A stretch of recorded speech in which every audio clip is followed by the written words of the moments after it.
How to use Gemini AI for homework and school projects, 2025 guide. Step 1. Open Gemini and start a new chat.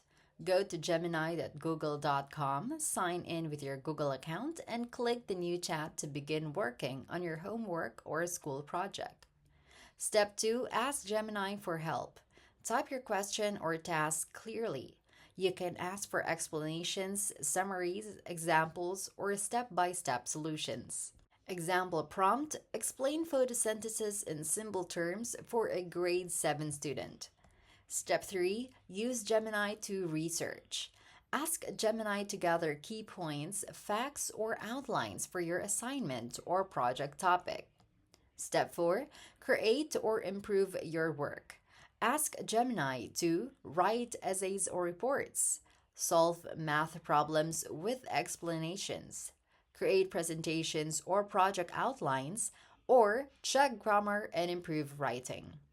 Step 5. Review and edit the output.